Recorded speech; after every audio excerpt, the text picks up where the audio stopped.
before the dot-com crash, we have kind of an interesting story. What we have here is a photo of the WinStar blimp. And to me, this epitomizes the dot-com bubble. And there's a reason for this. Not only was it because people are out there buying blimps, but when we were negotiating a deal with WinStar, we had this multi-million-dollar deal over multiple years. And it was a contract that took us probably 8 months to negotiate. We were into the very fine points of the deal, and they were trying to rewrite the contract in the final hour. The guy who was negotiating it, Jack on our team, was literally, it was like 2 days before Christmas. He was trying to fly home. He was in tears trying to get this deal done. It took 2 days and of just like negotiating over what does is mean or something like that. Meanwhile, the blimp is circling our houses the entire 2 days. I can't imagine it was anything but a coincidence, but we would walk outside and there's the blimp. And he's on the phone with their deal guys. And there's who knows, maybe it's telco, maybe they had the phone information. I don't think so. I just think it was a total coincidence. But to me, it was like one of those things that were like, one day we'll look back at this and laugh. But what happened shortly thereafter was actually very tragic.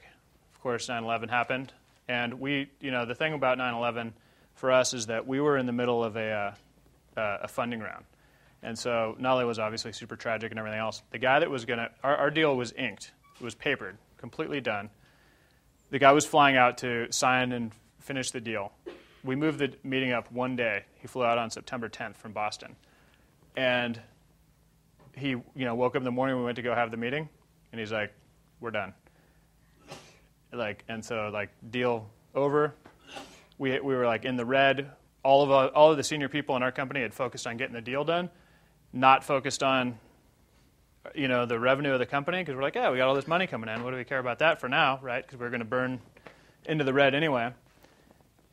So what happened for the entire country, but definitely for us, is it was a pretty dark time, right? So we had layoffs in our company. We had a Japanese office of 20 people. We had to cut that office.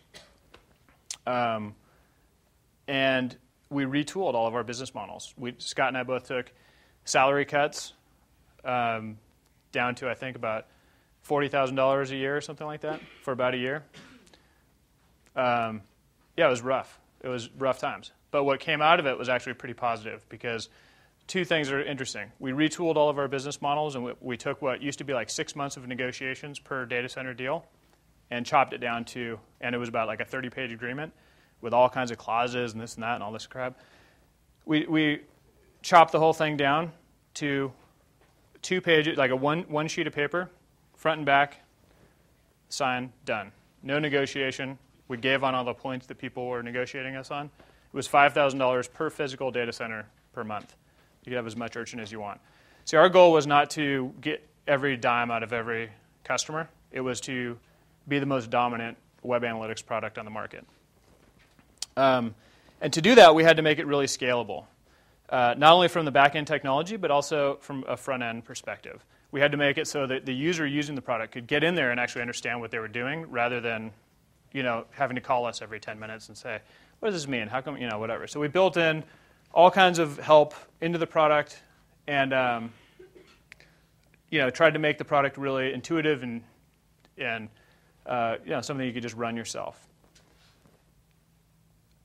We also came out with, after several meetings with people up here in the Valley, it became pretty clear that installed software was not necessarily the way to go. And that had been our model for a long time. So we switched, these seemed like really dumb and obvious ideas, but at the time, it wasn't quite so obvious. But we switched, it started to become very obvious to an ASP model. And that's where we needed to go. So that's what we did.